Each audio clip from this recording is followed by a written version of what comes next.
তোমাদের সকলকে স্বাগত জানাই টিনস বাড়ি অরুণিমা চ্যানেলে। আশা করি সবাই তোমরা ভালো আছো, সুস্থ আছো। আজকে ক্লাস 10-এর চ্যাপ্টার 1-এর প্রাণী হরমোনের পার্ট 2 নিয়ে আলোচনা করব।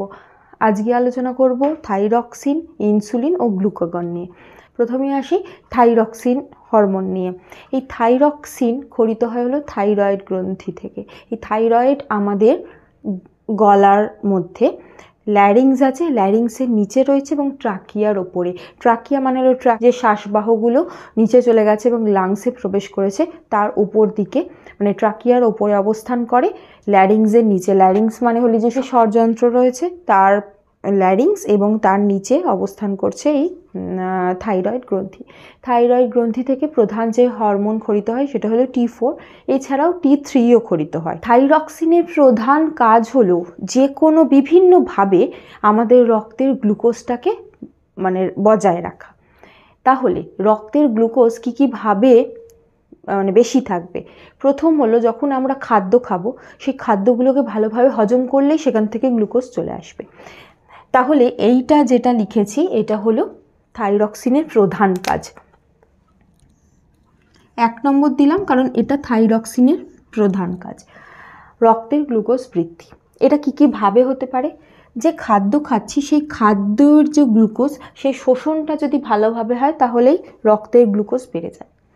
দ্বিতীয় হলো যে শর্করা, মানে খাবারের মধ্যে যে শর্করা, প্রোটিন, ফ্যাট, সেইগুলোর বিপাক হার বাড়িয়ে দেওয়া। মানে আমরা যে খাবারের মাধ্যমে শর্করা, প্রোটিন, ফ্যাট এগুলো নিচ্ছি, এই সমস্তগুলো যদি হজম ভালো হয় সেক্ষেত্রেও গ্লুকোজ বেড়ে যাবে।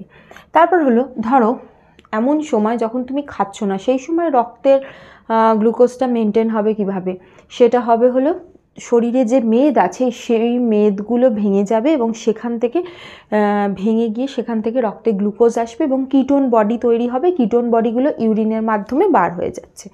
তাহলে এইটা। আর লাস্ট হলো আমরা ধরো যখন অতিরিক্ত গ্লুকোজ খাই খাদ্যের মাধ্যমে, সেই গ্লুকোজটা আমাদের পেশিতে, আমাদের যকৃতে মানে লিভারে গিয়ে ওটা গ্লাইকোজেন ফর্ম করে, গ্লাইকোজেন রূপে সঞ্চিত থাকে, ওরা স্টোর হয়।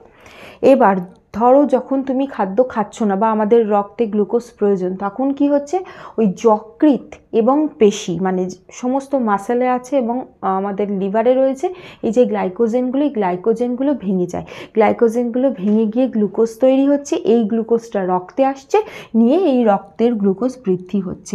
তাহলে এই জিনিসটা গ্লাইকোজেন থেকে গ্লুকোজ তৈরি হচ্ছে, এই গ্লুকোজটাই এখানে আসছে। এটা কোথায় কোথায় হচ্ছে বললাম?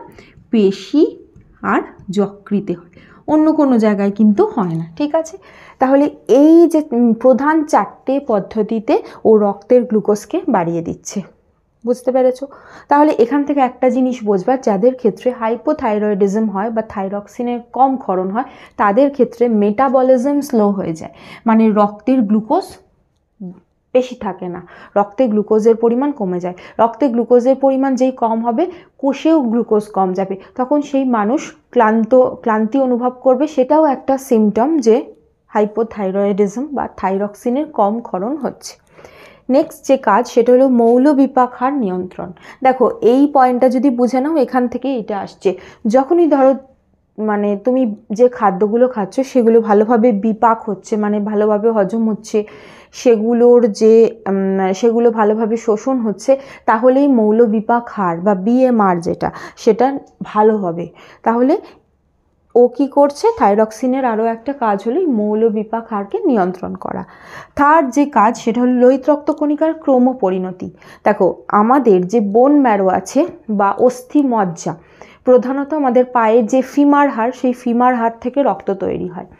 এই ফিমার হাড়ের ভিতরে যে অস্থি মজ্জা রয়েছে, সেই বোন ম্যারো থেকে আরবিসি তৈরি হচ্ছে। এবার এই যে আরবিসিগুলো যেগুলো আমাদের ব্লাডে থাকছে, সেগুলো 120 দিন অবধি বেঁচে থাকে। 120 দিন হয়ে যায় ও মরে যায় এবং ওর যে মানে বিলিরুবিন, বিলিভার্ডিনে চেঞ্জ হয়ে যাচ্ছে, এটা নষ্ট হয়ে গিয়ে আরবিসিটা, এবং সেটা আমাদের ইউরিনের মাধ্যমে বা স্টুলের মাধ্যমে বার হয়ে যাচ্ছে। তাহলে এই যে লোহিত রক্তকণিকার যে একটা চেঞ্জ হচ্ছে, মানে ও 120 দিন বেঁচে থাকবে, তারপর মারা গেলে সেটা লিভারে গিয়ে কিছুটা পরিবর্তিত হবে, তারপর সেখান থেকে মূত্রের মাধ্যমে, মলের মাধ্যমে বার হয়ে যাচ্ছে, এই যে চেঞ্জ সেইটা নিয়ন্ত্রণ করে থাইরক্সিন। আর লাস্ট হলো হৃদস্পন্দনের হার বৃদ্ধি।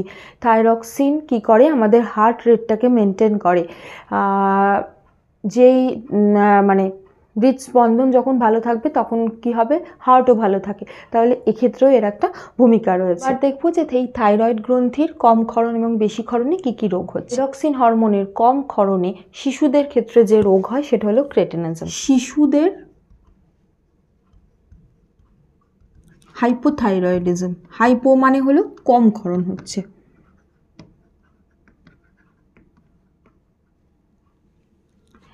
মিক্সিডিমা, মিক্সিডিমা হলো এটা বড়দের বা অ্যাডাল্টদের হাইপোথাইরয়েডিজম, মানে থাইরক্সিন হরমোন কম ক্ষরিত হচ্ছে।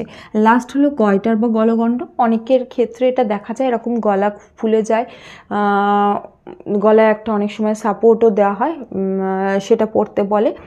এই গয়টার বা গলগণ্ড এটা সাধারণত পাহাড়ি এলাকার লোকেদের মধ্যে প্রচণ্ড বেশি দেখা যায়। এর কারণ হলো পাহাড়ের মাটিতে আয়োডিনের প্রচণ্ড অভাব। এই আয়োডিনের অভাবের জন্য ওখানকার থেকে উৎপন্ন যে শাকসবজি সেগুলোতেও আয়োডিন থাকে না।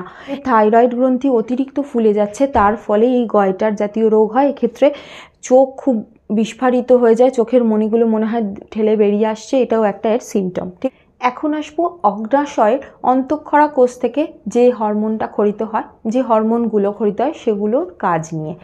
অগ্ন্যাশয় হলো একটা মিশ্র গ্রন্থি। এই গ্রন্থির ভিতর বহিঃক্ষরা কোষও আছে, অন্তঃক্ষরা কোষও আছে। বহিঃক্ষরা কোষ থেকে উৎসেচক তৈরি হয় যেগুলো আমাদের খাবারকে হজম করতে সাহায্য করে, আর অন্তঃক্ষরা কোষগুলো থেকে হরমোন বার হচ্ছে। এই যে অন্তঃক্ষরা কোষগুলোর মধ্যে যদি দেখি, 3 রকম কোষের কথা তোমাদের বইতে উল্লেখ রয়েছে, আলফা কোষ, বিটা কোষ ও ডেল্টা কোষ। তাহলে আলফা কোষ থেকে ক্ষরিত হয় গ্লুকাগন, বিটা কোষ থেকে ক্ষরিত হয় ইনসুলিন, ডেল্টা কোষ থেকে ক্ষরিত হয় সোমাটোস্ট্যাটিন। এবার দেখো, আমাদের আজকের যে আলোচ্য বিষয় সেটা হলো এই আলফা কোষ, বিটা কোষ থেকে ক্ষরিত হয় গ্লুকাগন এবং ইনসুলিন। প্রথমে ইনসুলিনের কাজ পড়ব। ইনসুলিনকে অ্যান্টি ডায়াবেটিক হরমোন বলে। যাদের শরীরে ইনসুলিন প্রপারলি ক্ষরিত হয় তাদের ডায়াবেটিস হয় না, তারা সুস্থ মানুষ, ঠিক আছে। আর যাদের ডায়াবেটিস আছে তাদের শরীরে যথাযথ পরিমাণ ইনসুলিন ক্ষরিত হয় না, সেই কারণেই ডায়াবেটিস। বোঝা করতে পারলাম? এবার দেখো, অনেক সময় যথাযথ পরিমাণ ইনসুলিন ক্ষরিত হচ্ছে না, বা ইনসুলিন যথাযথ পরিমাণ ক্ষরিত হচ্ছে কিন্তু সেটা ততটা কার্যকরী নয়, কারণ সেগুলোর ভিতরে ডিফেক্ট আছে।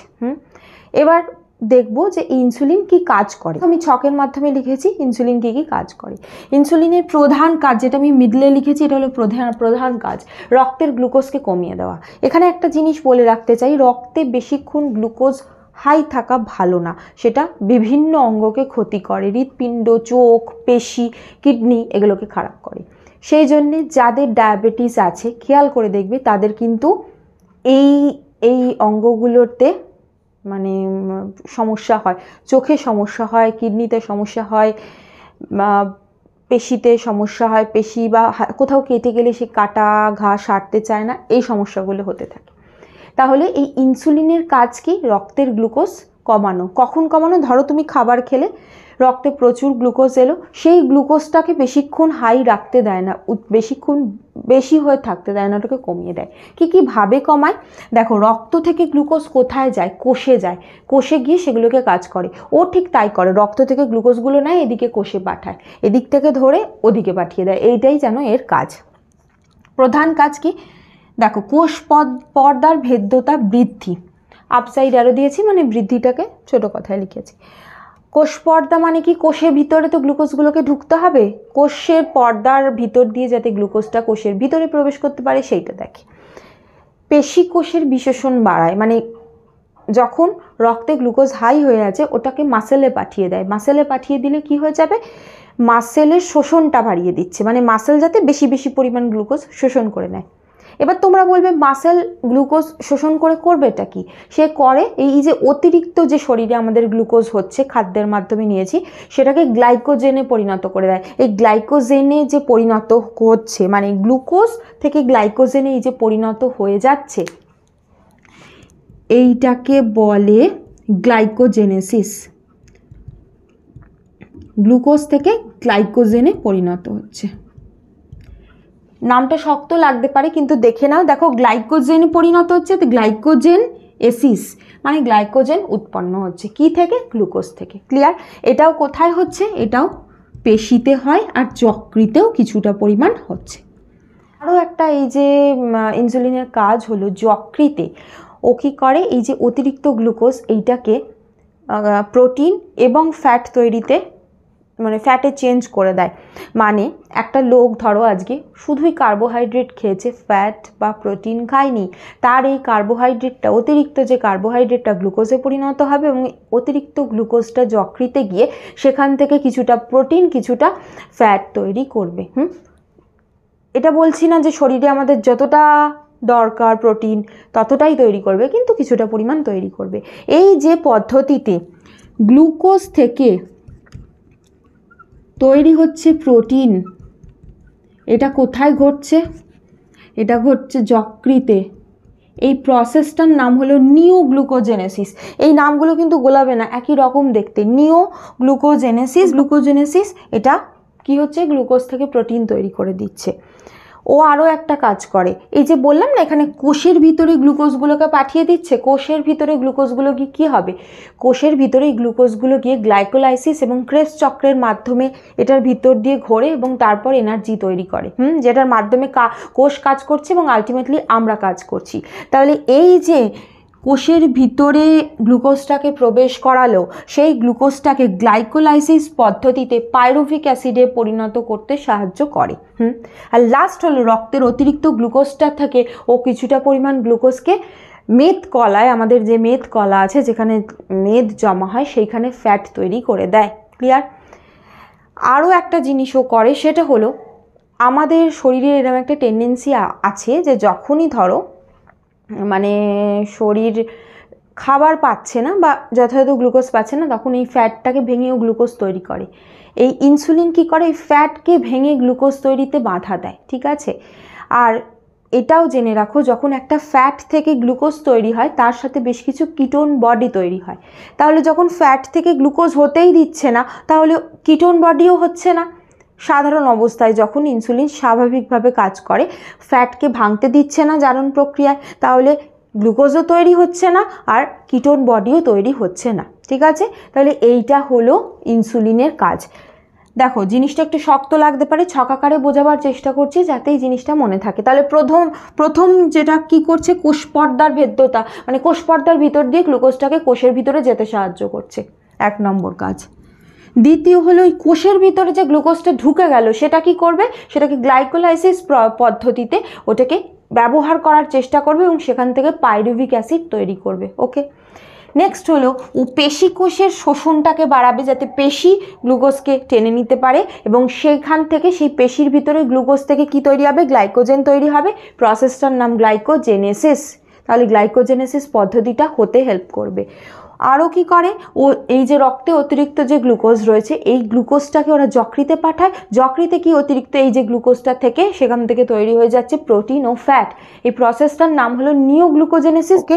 আর লাস্ট হলো ও এই অতিরিক্ত গ্লুকোজটাকে মেদকলায় পাঠিয়ে দেয়, সেখান থেকে ফ্যাট তৈরি করে দিচ্ছে। এটাই হলো ইনসুলিনের কাজ। এবার মানে ইনসুলিনের কাজ অনেক সময় অনেক টেক্সট বইতে অনেক রকম থাকে, এরকমভাবে আমি সহজভাবে পড়াবার চেষ্টা করলাম। অনেক সময় কোষের কাজটা আলাদাভাবে বলে, প্রোটিনের কাজ, পেশির কাজটা আলাদাভাবে বলে, তারপর যকৃতের কাজটা আলাদাভাবে বলে, বা কার্বোহাইড্রেট প্রোটিন ফ্যাট এইভাবে আলাদাও বলতে পারে। কিন্তু তোমরা যদি এইভাবে পড়ে রাখো পুরোটাই হয়ে যাচ্ছে। এই দুটো হলো কোষের ভিতরে কি কাজ করছে, মানে সাধারণ কোষের ভিতরে, এখানে যকৃতের ভিতরে কি হচ্ছে, পেশির ভিতরে কি হচ্ছে, পেশি ও যকৃতের ভিতরে কি হচ্ছে, এখানে ফ্যাট হচ্ছে, এখানে প্রোটিনের হচ্ছে। তাহলে এইভাবে পড়লে তোমাদের কিন্তু অনেক সহজে মনে থাকবে। তাহলে এই যে ইনসুলিনকে যেহেতু ও কিটোন বডি তৈরি করতে দেয় না, সেই জন্য ইনসুলিনকে অ্যান্টি কিটোজেনিক হরমোনও বলছে। এবার তাহলে এই যে ইনসুলিন এটা যদি ঠিকঠাক খরিত না হয় বা ডিফেক্টিভ খরিত হয় তখন কি হবে? বিভিন্ন আমাদের যে মানে যে লক্ষণগুলো দেখা যায় সেটা হলো বারবার খিদে পাবে, তেষ্টা পাবে, বারবার মূত্রত্যাগ করবে, কারণ সেক্ষেত্রে মানে ইউরিনের মাধ্যমে গ্লুকোজ বার হতে থাকে। তার সাথে সাথে দেহের ওজন খুব তাড়াতাড়ি কমে যাবে, কোনো জায়গায় ক্ষত হলে সেই ক্ষত সারবে না, এই রকম সমস্যাগুলো দেখা যাচ্ছে। এবার আসবো গ্লুকাগনের কাজে। ইনসুলিন আর গ্লুকাগন এক্স্যাক্টলি অপোজিট কাজ করে। যখন আমরা খাবার খাই, খাবার খাওয়ার পর যখন আমাদের রক্তে গ্লুকোজ বেড়ে যায়, তখন সেই সময় আমাদের শরীরে ক্ষরিত হয় হলো ইনসুলিন। ধরো দুটো মিলের মাঝখানে, মানে তুমি দুপুরবেলা একটা খাবার খেয়েছো, আবার ধরো বিকেলবেলা একটা খাবার খাচ্ছ, এই দুটোর মাঝের সময় যে স্প্যানটায়, সেই সময় আমাদের কি মানে সেই সময় যখন রক্তের গ্লুকোজ ধীরে ধীরে কমে গেল, এবার রক্তের গ্লুকোজকে ফল করে যেতে দেয় না হলো এই গ্লুকাগন। তাহলে যখন আমরা মিল খাই, মিল খাওয়ার সাথে সাথেই যে হরমোন বার হয় সেটা হলো ইনসুলিন, রক্তের অতিরিক্ত গ্লুকোজটাকে কমানোর জন্য। যখন দুটো মিলের মাঝের সময় যখন আমাদের রক্তের গ্লুকোজ অনেক অনেক কমে যায়, সেইটাকে ব্যালেন্স করবার কাজ করে হলো গ্লুকাগন। ঠিক আছে, এই গ্লুকাগন হলো রক্তের গ্লুকোজটাকে মেনটেন করছে, বাড়াতে হেল্প করছে। ঠিক আছে, এটা তাহলে কি কি ভাবে বাড়াবে? ঠিক একই রকম, যদি তোমরা ইনসুলিনটা বুঝতে থাকো, এটাও বুঝতে সুবিধা হবে। রক্তে গ্লুকোজ বাড়াবে কিভাবে? খাদ্যের মাধ্যমে সেটা নয়, সেটা তো সবাই জানে, খাদ্য খেলে গ্লুকোজ বাড়বে। সেটা হলো একটা প্রসেস হলো, ও মাসেলে, ধরো মাসেল কি করে বা যকৃৎ কি করে, যখন অতিরিক্ত গ্লুকোজটাকে গ্লাইকোজেন রূপে স্টোর করে, এবার যখন দরকার পড়ছে এই সময় গ্লাইকোজেন থেকে ও গ্লুকোজ তৈরি করছে। এই যে গ্লাইকোজেন থেকে যে এই যে গ্লুকোজ তৈরি হচ্ছে, এটা পেশিতে যকৃতে হচ্ছে, এটার নাম হলো গ্লাইকোজেনোলাইসিস। আবার বলছি নামটা, গ্লাইকোজেনোলাইসিস। যেটা তোমরা ইনসুলিনের ক্ষেত্রে পড়লে, অতিরিক্ত যে রক্তের গ্লুকোজ সেটা কি হয়ে যাচ্ছিল, গ্লাইকোজেনে পরিণত হচ্ছিল, সেইটার নাম হলো গ্লাইকোজেনেসিস, মানে গ্লাইকোজেন তৈরি। এক্ষেত্রে গ্লাইকোজেন থেকেই গ্লুকোজ তৈরি হচ্ছে, এইটার নাম হলো গ্লাইকোজেনোলাইসিস। লাইসিস কথার অর্থ হলো ভেঙে যাওয়া, এক্ষেত্রে গ্লাইকোজেন ভেঙে যাচ্ছে যকৃত পেশিতে। তাছাড়াও আরও কি হচ্ছে, সেটা হলো গ্লুকোনিওজেনেসিস পদ্ধতিতে আমাদের যকৃতে যে শর্করা প্রোটিন রয়েছে সেগুলো থেকে গ্লুকোজকে আনছে। তাহলে এই প্রসেসটার নাম কি হলো? Gluconeogenesis process. শর্করা ও প্রোটিন থেকে রক্তে গ্লুকোজ আনছে। ঠিক আছে, এইটা হলো গ্লুকাগনের কাজ। তাহলে বোঝাতে পারলাম যে দুটো হরমোন কখন কখন ক্ষরিত হচ্ছে, এগুলোর কি কাজ, আশা করি বুঝতে পেরেছো। পরের পর্বে এই অ্যাড্রেনাল গ্রন্থি থেকে ক্ষরিত হরমোনগুলো এবং জনন গ্রন্থি থেকে ক্ষরিত হরমোনগুলো নিয়ে আলোচনা করব। কোনো প্রশ্ন থাকলে জিজ্ঞাসা করতে পারো। আর তোমরা এই ভিডিওটাকে লাইক করো, শেয়ার করতে একদম ভুলো না, সাবস্ক্রাইব করে আমার পাশে থেকো। Thank you.